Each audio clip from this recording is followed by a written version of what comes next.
Ladies and gentlemen, on today's episode, we talk pre-spawn. We're going to talk about what actually goes on during the pre-spawn, where to target, what baits to throw, and what baits not to throw. We're also going to take a look at what pound test you should use for Squarebill crankbaits. Bass Pro Shops announces their annual Spring Fishing Classic deals, and we answer your questions about two-piece rods, pond structure, affordable sunglasses, budget rod recommendations, and more on today's episode of Tackle Talk. Hello, everybody. I'm Bill Dance, and you're listening to Tackle Talk. This is the Tackle Talk Podcast, brought to you by The Rod Locker.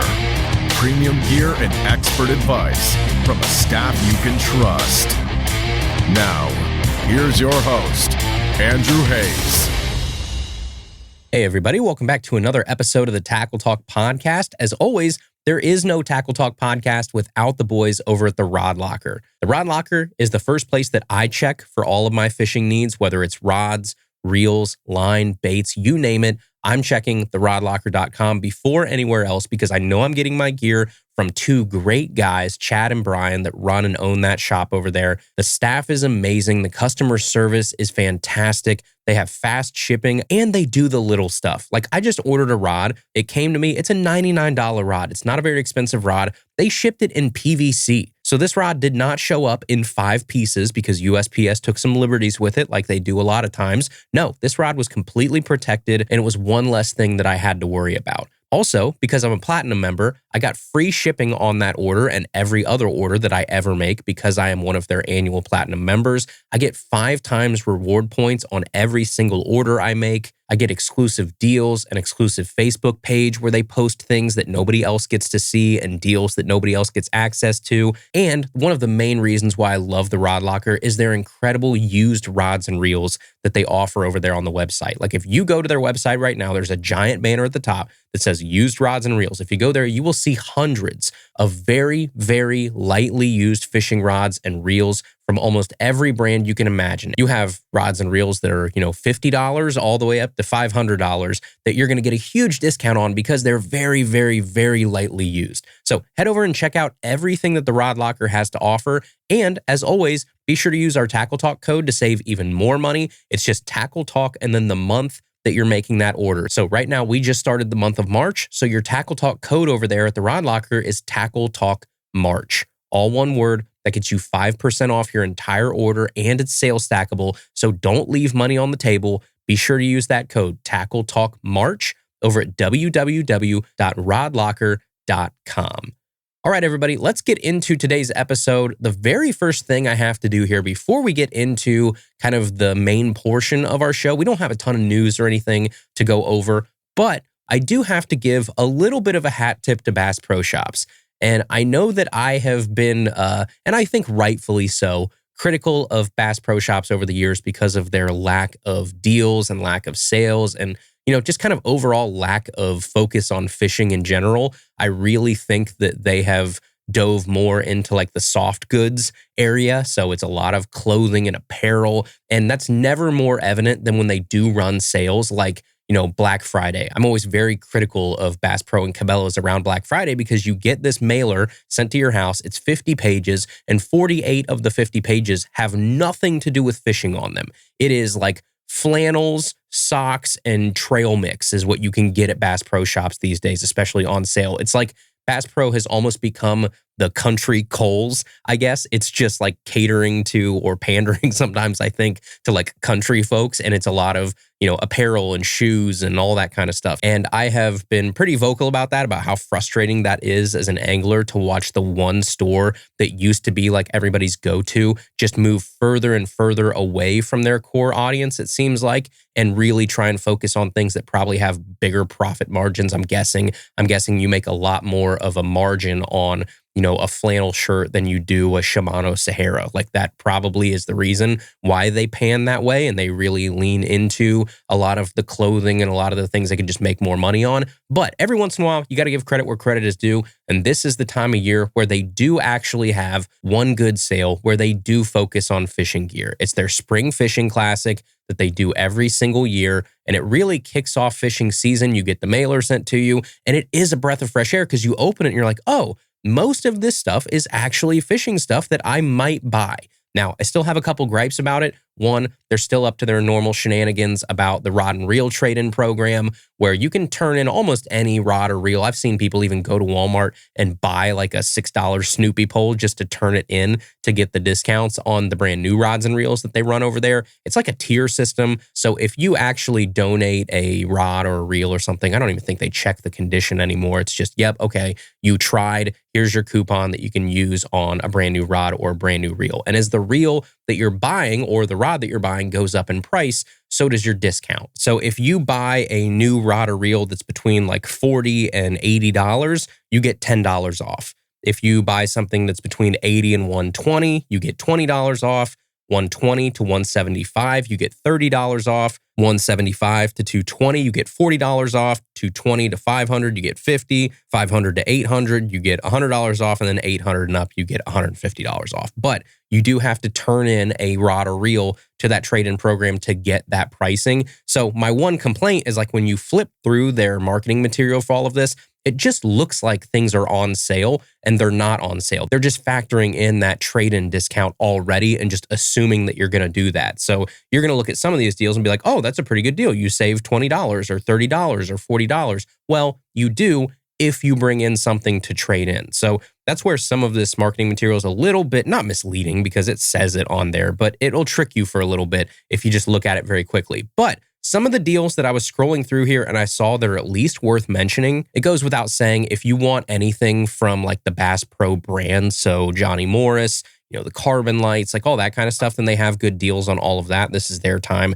to really discount their own products. So I'm going to skip over most of the in-house things, at least rods and reels. But as you get to especially like the bait world, there are some great deals on baits that are going on through the Spring Fishing Classic, which, by the way, I probably should mention is between March 5th and March 25th. So for most of the month of March, you can get these deals online and in store. So some examples here, some pretty good deals as you flip through here. Bass Pro Shops has their own XPS brand of baits that are pretty discounted. One of which is kind of interesting, is what they call their Rockin' Shad, which is like their version of the Sakamata shad that everybody wants right now. That winged kind of split tail fluke look. I affectionately refer to it as the Shopamata shad for Bass Pro Shops, the Shopamata. But yeah, those are 25% off. So you can get a pack of those for $368, which is a far cry from paying whatever it is, $20 a pack for Sakamata shads. A lot of their other soft baits are like 20% off. So a lot of their craw baits, their terminal, a lot of that is 25% off.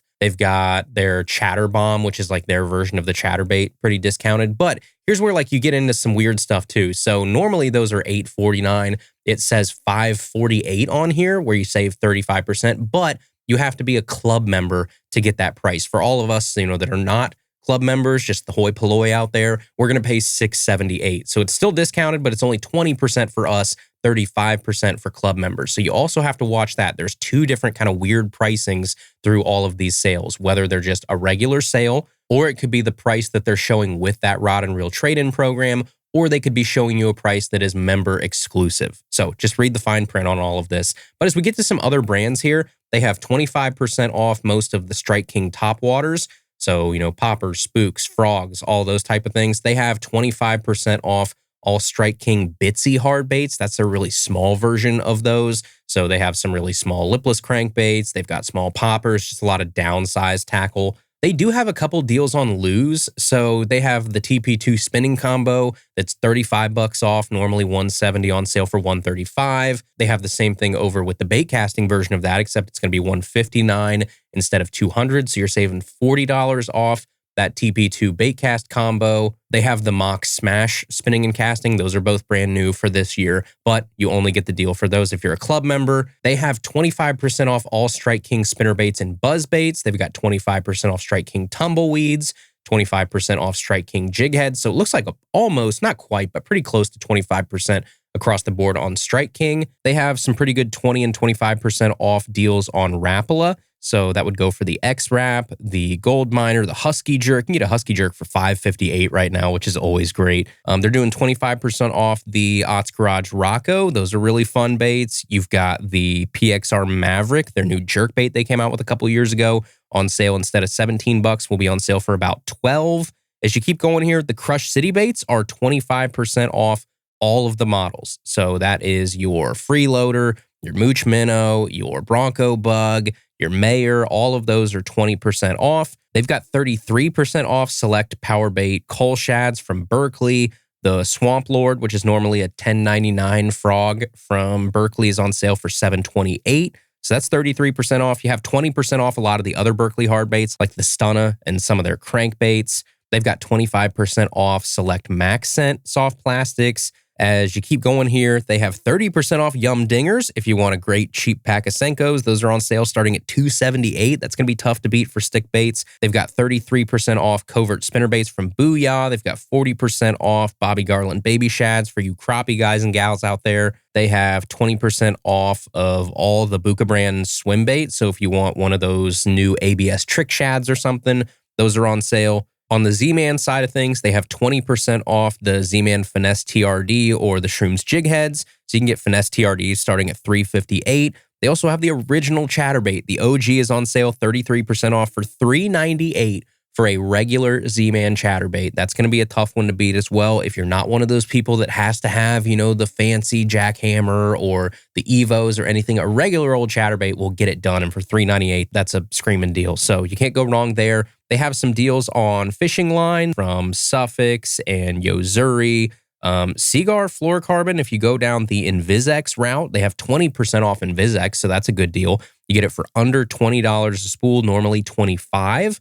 And then as you keep scrolling through here, a lot of tackle management. They've got some deals on kayaks. They have some deals on electronics from all three brands, Lowrance, Hummingbird, Garmin. The big deal that I think you guys will probably care about is if you are in the market for very entry-level forward-facing sonar, that Lowrance Eagle Eye 9 that we talked about a couple years ago that came out at iCast, the like whole bundle that you can have live sonar for under $1,000. Normally, that's $9.99. They have that on sale for $8.99. So that's a great deal if you want a graph and a transducer that can do live sonar under $1,000, $100 off right now. There you go. And then on the final page here where they have some of like, you know, their quote unquote big deals, they do have that Lowrance deal on here. They've also got 33% off all Shad Wraps and DTs from Rapala. So I will probably have to stock up on some DTs. That's a decent deal. 50% off Choppos and Money Badgers. So if you need some prop baits from Berkeley, there you go. And then a screaming deal on 832 from Suffix. If you need some new braid, Suffix 832 is $9.88 a spool. So that's 45% off. Normally $17.99, on sale for $9.88. A pretty good deal. So again, credit where credit is due. I feel like sometimes I'm pretty negative on Bass Pro, especially the past couple years, as I feel like they kind of veer more and more away from actual fishing and being like the store for fishing, and they just lean into more mass appeal for apparel and all that kind of stuff. This is the one time a year where they are going to run a great sale. So if you have a Bass Pro or a Cabela's around you and you need to stock up, this is a great time to do it. All right, folks, next up here, I want to do a very timely sort of long form segment today because I was out on the kayak yesterday. We were checking our water temps and we were going around fishing a little bit in some of these areas that are kind of like between winter and spring areas. And I was watching the water temp all day. We were between like 42 and 44 degrees, which means we are like a mere 5 degrees probably away from what I would call the early stages of pre-spawn. So I thought today it would be a great time just to take a macro level look at pre-spawn so that we can better understand what it is, what's really going on, and what it should mean for us as we actually go out and try and target fish. What should we be doing? What shouldn't we be doing? And what should we look for? So let's start with the basics here. Page 1 of like pre-spawn textbook. What is pre-spawn? Well, universally, no matter where you live, pre-spawn is that time leading up to the spawn, which is the breeding season for bass. Duh, I know that. I know most of you know that, but bear with me because this is pretty much where the similarities end for a lot of people. Because pre-spawn down in Florida is very different than pre-spawn in Tennessee, which is different than pre-spawn in Michigan. Timing is very different. The severity of temperature swings and stability is different. Weather, it's just a different beast in different geographical locations. So today I'm just going to talk to you about what I know, which is like Ohio, Midwest area. And for a lot of people, this will translate to where you live, but the timing might just be a little different. It's like that map of when you look in the fall of like where the leaves are changing colors. I think they call it the foliage map. The farther north you are, the colder it gets sooner. So those leaves change before the people that are further south than you are. Pre-spawn is like the opposite of that. The farther north you are, the colder it stays, which means you don't warm up up as fast, and the people south of you will start their pre-spawn sooner. So right now in Florida, the water temperature is, I don't know, probably like 60 to 63 degrees, that would be my guess. So they're probably in full pre-spawn or spawn mode by now, where here the water temp is like 42, 43 degrees. So it's not even close to there yet. So we're probably on a, I don't know, maybe a month or 2 month delay. And depending on where you are, the timing will vary a little bit.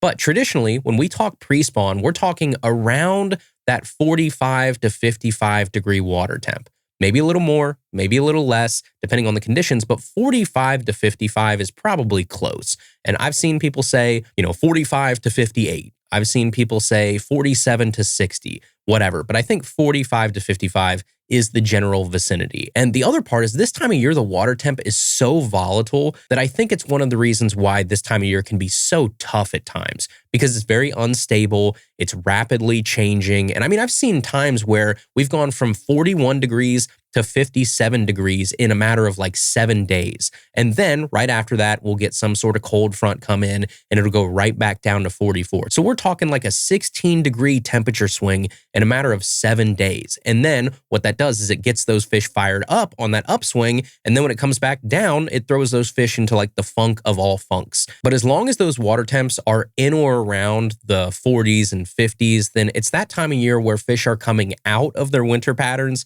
and they're preparing for pre-spawn. So that means a few things. It typically means that fish are coming out of deeper water and they're heading toward shallower water and flats and areas that are suitable for spawning. And in the pre-spawn time frame, they're usually somewhere in between those two areas.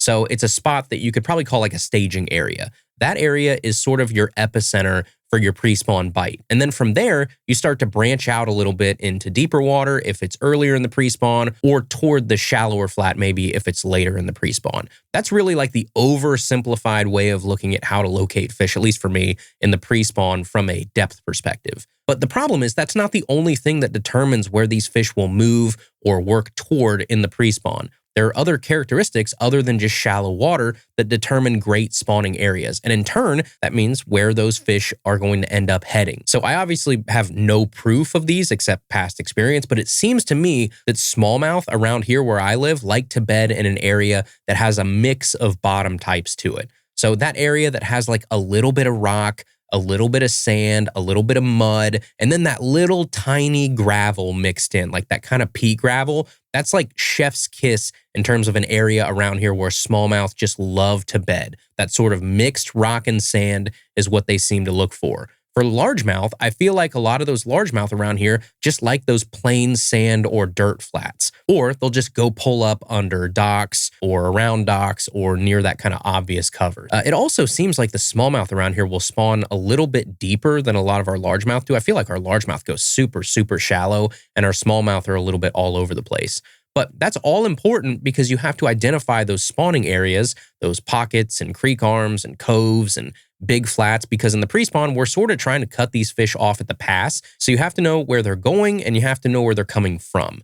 Now, another thing that I love to key in on during pre-spawn is just big rock, riprap, big rock points, boulders. And I think it's because those rocks help warm up that surrounding water just a tad faster as they soak in that sunlight and it just kind of radiates out in the water. Even if it's just a couple degrees, that will make a huge difference. When you have one of those sunny days, those rocks are soaking it up and maybe, 200 yards away, it's 42 degrees. Up against those rocks, it's, 42 and a half, 43. That can make all the difference in the world sometimes on these days as these fish are waiting and anticipating for warmer water to start to get a little bit more active. So speaking of warming water, I do have a trivia question for you, I guess, and we'll see if you guys get this. I'm guessing some of you probably know this because it is sort of like a conventional wisdom and it is a spot that we should probably all be targeting. But what side of the lake traditionally warms up the fastest in the spring?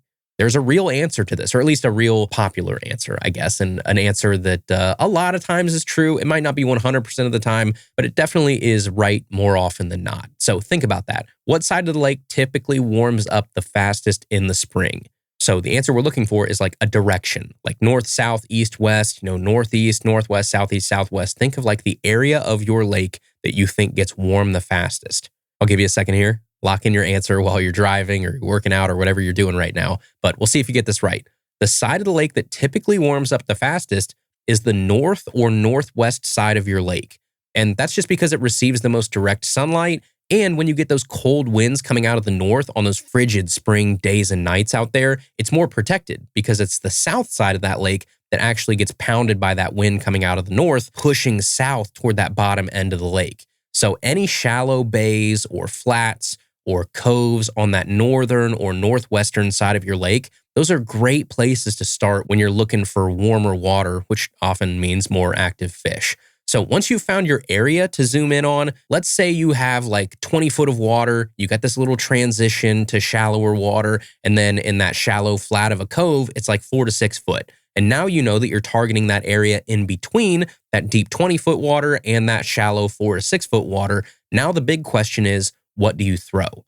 So today I'm going to give you both. I'm going to give you my answers for some of my favorite baits, and then I'll give you some answers for my least favorite baits during the pre-spawn. And I want to do that because I feel like when you go to these websites or these videos or whatever, all you see is someone being like, oh, here's the top 15 baits for pre-spawn. And then it's just a hodgepodge of like every bait you've ever heard of. And these websites will say, here's the 15 baits you need for pre-spawn. And then they'll list crankbaits, spinnerbaits, chatterbaits, buzzbaits, spooks, jerkbaits, lipless crankbaits, jigs, Texas rigs, swim baits, glide baits, worms, craws, frogs, and poppers. And then once they've successfully named every bait under the sun, then they'll hit you with 15 different affiliate links to try and get you to click on those baits to buy them, and then they make money off of you buying those baits. So the more baits that they can mention in the article, the more affiliate links they can feed to you. And then on the flip side, they're not going to give you baits that they don't like to throw in the pre-spawn, because that would mean that you wouldn't buy those baits, and they can't make money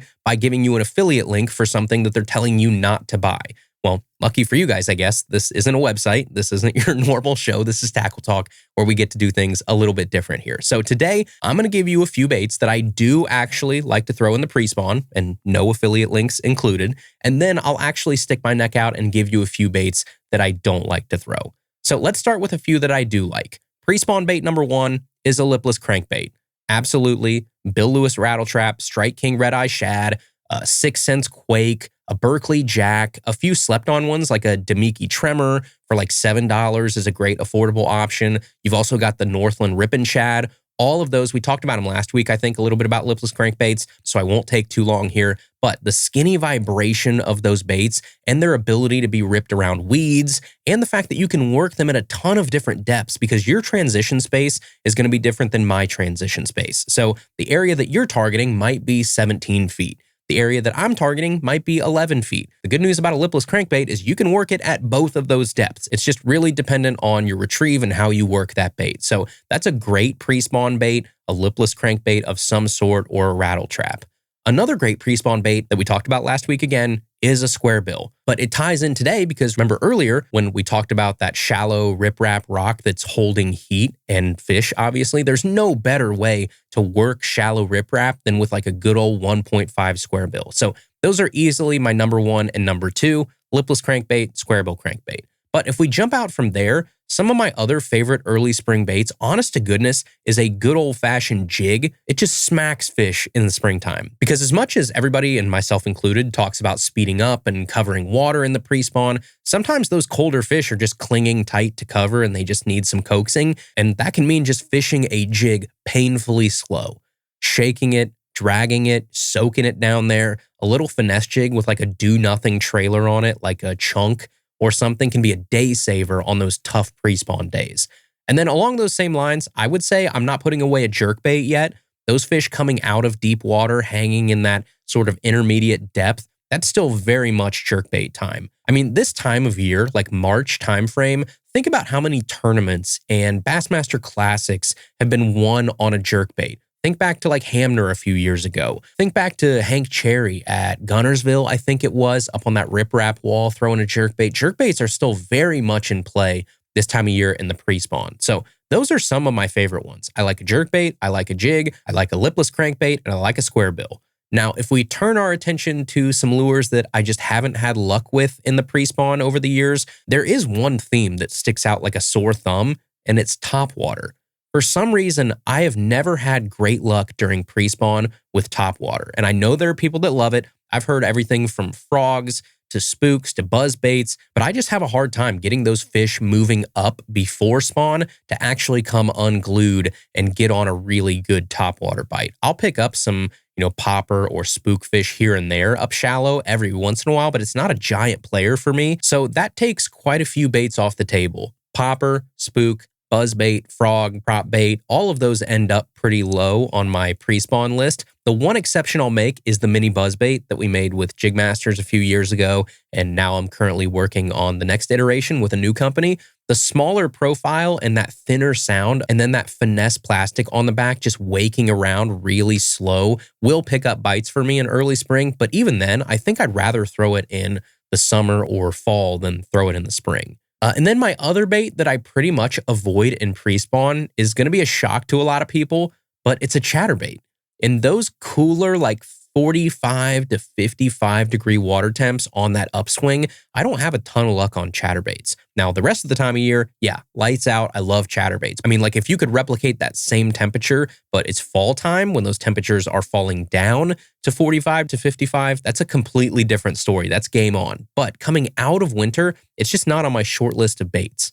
But at the end of the day, we're finally about to enter the traditional kind of kickoff of bass fishing season. We just had ice out, and I think, hopefully anyway, we're done with the substantial ice for the rest of the year, and fishing should just continue to get better and better with each week that passes. So enjoy it and embrace the challenges of pre-spawn.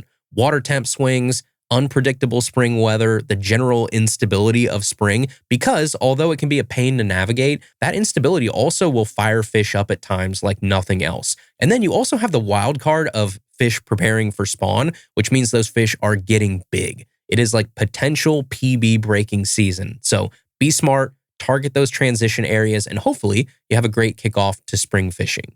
All right, everybody, we will get back to the episode here in just a second, but first, the Tackle Talk podcast is brought to you in part by Hummingbird.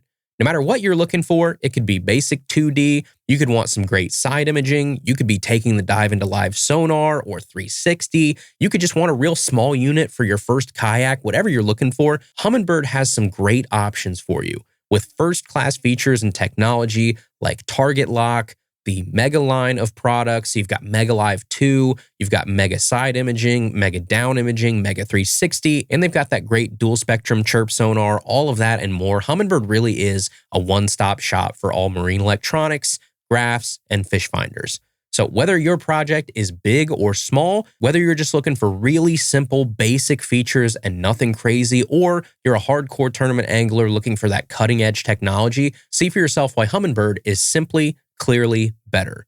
For more information, you can go to www.hummingbird.com. The Tackle Talk podcast is also brought to you in part by Minn Kota. And Minn Kota trolling motors, goes without saying, are just legendary in freshwater bass fishing. You've got the Ultrex, you've got the Altera, you got the Tarova. You have really basic units if you just want something to take your John boat around the pond, or you want like a tiller motor for a small boat or those tiny boat projects or whatever you need. Minn Kota has things on both sides of the spectrum. You can get features like spot lock or advanced GPS, there's sonar integration. I mean, obviously, Minn Kota and Hummingbird are made to go together, so there's a lot of great technology between those two so that they can talk on your boat and they can work in unison, and you get the best out of both of those brands and both of those units. But wherever you need to go, Minn Kota will get you there. So for more information about the full line of Minn Kota trolling motors and shallow water anchors, you can visit www.minnkotamotors.com. This is the Tackle Talk Podcast Fishing Pole. Brought to you by Hummingbird. Explore more at hummingbird.com. All right, everybody, it is time for this week's fishing poll. And this week, I went nitty gritty. No big wide open questions. This was a laser focused, very specific question and answer. What size fluorocarbon do you use for Squarebills? It's Squarebill season. We're going to dive right into it and make sure that our topics are topical and they make sense for the time of year. And I think there's no better time to really kind of dive in a little bit on Squarebills than right now as we head into pre-spawn. Now, there's one assumption made here with this question, and that's that you use fluorocarbon for Squarebills. And I know some of you out there listening don't do that, but I wanted to compare apples to apples because I didn't want people submitting, just numbers, 10, 12, 15, 20, 30, 40, and they could be talking about different types of line. Like The difference between 10-pound braid and 10-pound fluoro is very different. So I didn't want to have to deal with the braid, mono, and fluoro comparisons here. So I just went straight fluoro. What pound test do you use fluorocarbon-wise for Squarebills? And my answer currently is actually 10-pound fluorocarbon. And a year ago, if you'd asked me this question, I would have had a very different answer. I was very much a 12-pound guy for most situations, but this year, I actually made the choice to downsize my fluorocarbon on my rod that handles my jerk baits, and then that rod also doubles as my 1.0 and 1.5 Squarebill rod. And making that switch to 10-pound is so far so good. I think I'm getting just a tad bit more depth on those Squarebills and maintaining some bottom contact in some areas that I used to lose that bottom contact just a tad. So I feel like with a Lucky Craft 1.5, for instance, with my old 12-pound, I feel like I probably got, 3 to 3.5 feet out of that. And then with my 10-pound line, I feel like I'm getting closer to 4 feet, maybe a little bit more. Now, is that a lot? Is that like a giant difference? No, it's not, but it is something. And I also haven't broken off or lost any more fish than I normally do because of making that switch from 12 to 10. So I really don't see many downsides here to using 10-pound. I also think I can cast just a tiny bit further. You get a little bit more line capacity on that same, a lot of you are using smaller reels for, Squarebills and jerkbaits and all that kind of stuff. If you're like me and you're doubling up this setup, a lot of people aren't using a giant reel on this setup. And I just think overall, I've been pretty happy with the move. But for anybody that says 12-pound, I think you're probably going to be the most popular answer here if I had to guess. I think we'll have some people say 14 and 15 because those are, a little bit squirrely sometimes. But I think that's probably near the top end. And then on the low end, I'm guessing we're going to have some people say 8. I think we'll have some people in my camp say 10, but I don't think we'll have a ton of people 8 or less. I think it's going to be 10, 12, and 14 for the shootout here. And I'm kind of excited to see where you guys land. So let's open it up here. I will click the results and see this for the first time with you all.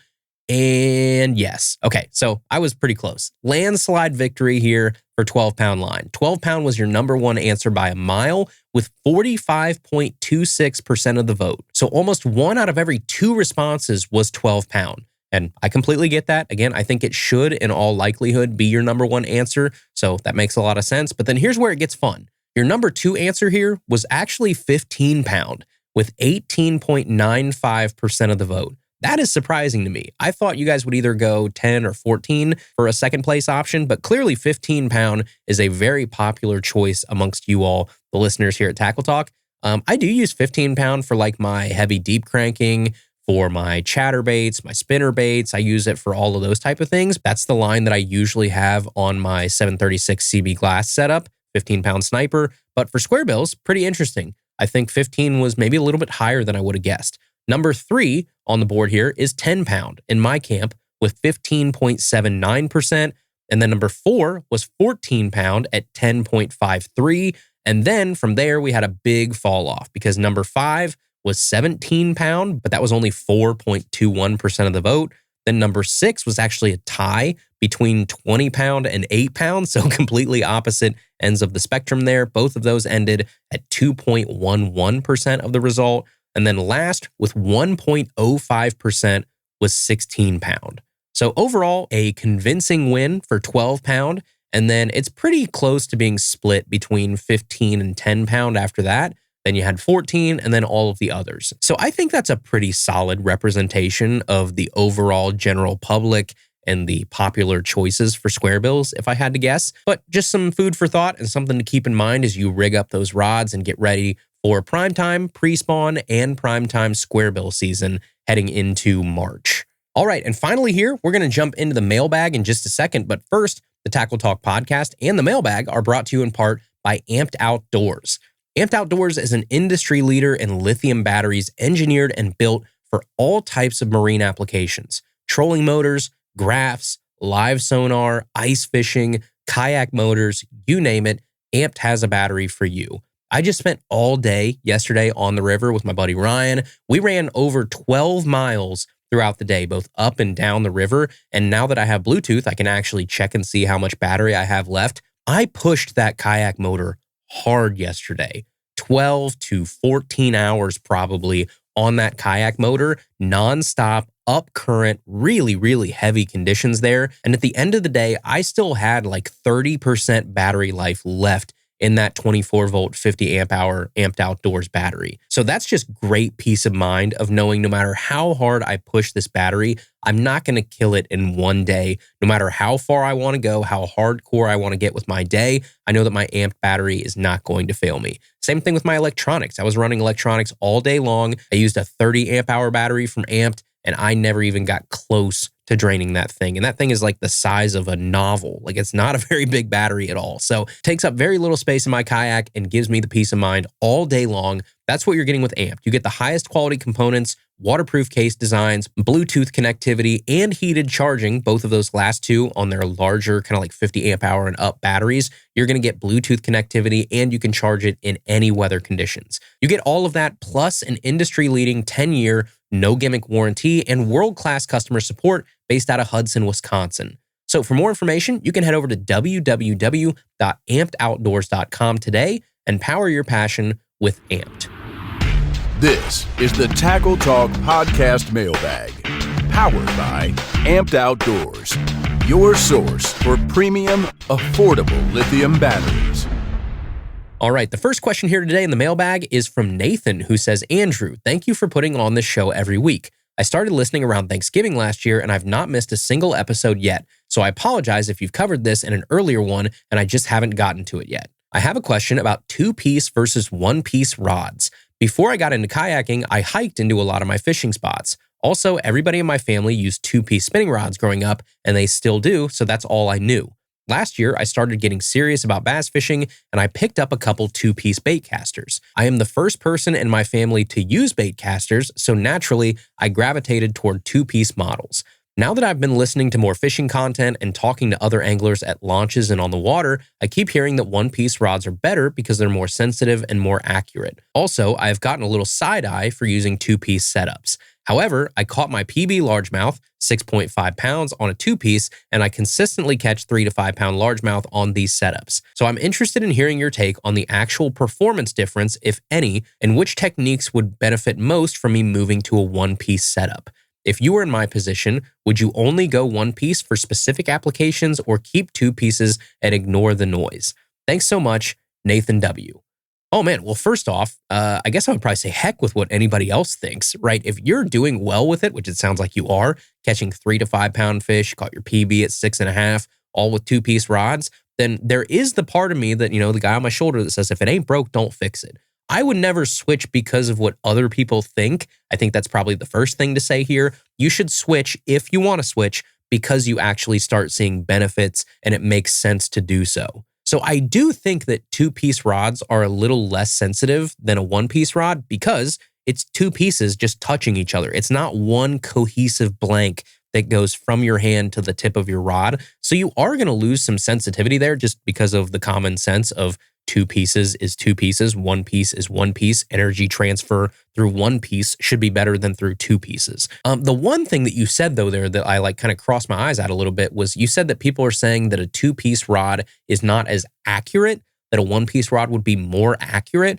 I don't really know too much about that, right? I would say if you're good at flipping, you're good at flipping, and you can flip accurately with a two-piece or a one-piece. As long as that two-piece is not moving when you're flipping, then there should be no difference to you to flipping with a two-piece than a one-piece, especially if that two-piece is the rod that you're used to. So I don't really see too much merit to that argument, but for the sensitivity, yes, I get it. Also for the durability. A one-piece blank should be more durable than two pieces that are just sitting on top of each other. There's a little bit more that could go wrong with a two-piece rod. Also, with a two-piece rod, you have that chance always of that piece on top turning or getting a little whopper jawed or falling off. Or I'm not saying that it happens a lot, but you always run that risk. The top of my one-piece rod is not going to turn or rotate or just fall off on me. It might break, but so could your two-piece rod break. So there's just a little bit more that could go wrong with a two-piece. So for that reason, I probably personally anyway, would not use a two-piece rod for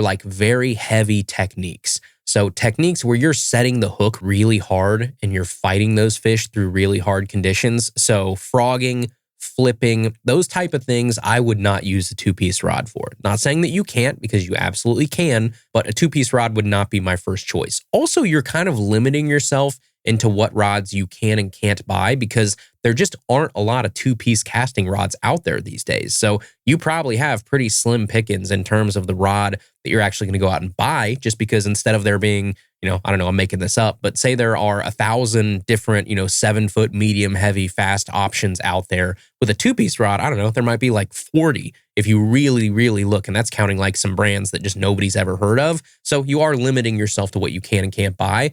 Spinning rods are not as much a big a deal to me because spinning rods, you're at least putting less stress on that rod. You have more drag in play there. You're using lighter line, lighter baits a lot of times. That rod just has more give and you're using lighter hook sets. It's a lot more snappy and it's not like, step back and, as I affectionately refer to, give them the beans. Like I'm not going to give them the beans with a two-piece rod usually. So that's my 2 cents there. I don't think you need to change just for the sake of changing because everybody else says that you have to change or they're looking at you weird, but it might be worth experimenting because if that's all you've known, then you might try some one-piece rods and be like, yeah, this probably is a little bit better. All right, the next question is from Ethan, who says, "Hi, Andrew. I've been a big fan of you and your show for a while. I just want to say that I'm proud of you and all of your hard work." Well, I appreciate that. Thank you. I have a short question, and hopefully it's a good one. When I'm looking for structure in a pond, should I look for more artificial or natural structure? Tight lines, Ethan. Oh, that's a good one too. That depends on the pond because both could be great or both could be not so great.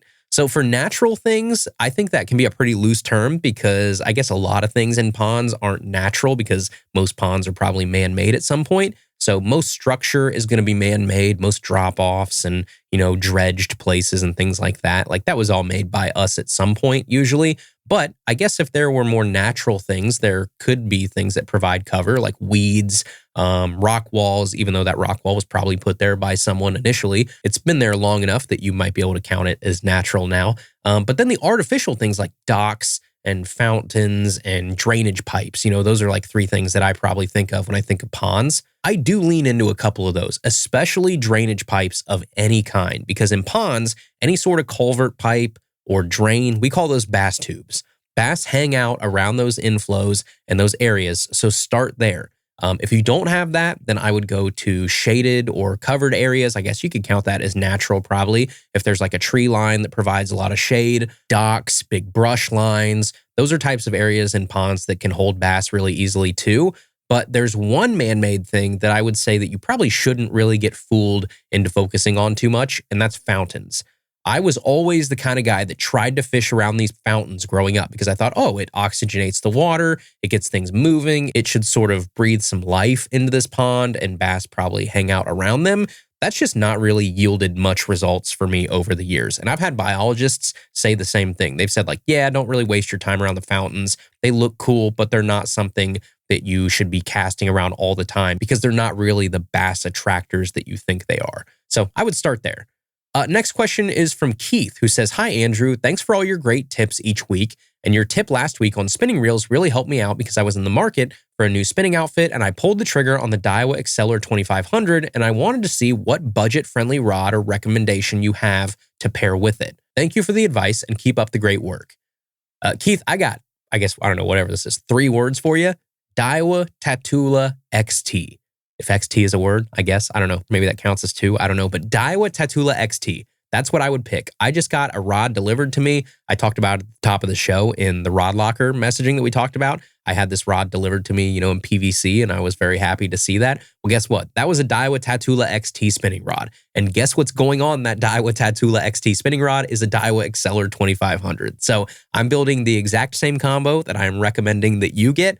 I think for $119, I think the XTs are now because everything had a little bit of a price bump. They are awesome rods. They look great. They feel great. They're classy looking. They go with anything. And I really think in that 120-ish range right now, they're probably my favorite. So yeah, if that fits your budget, if you're in the 120-ish area, which I'm guessing you are because that's what you spent on the Exceller, then I would probably recommend a Tatula XT.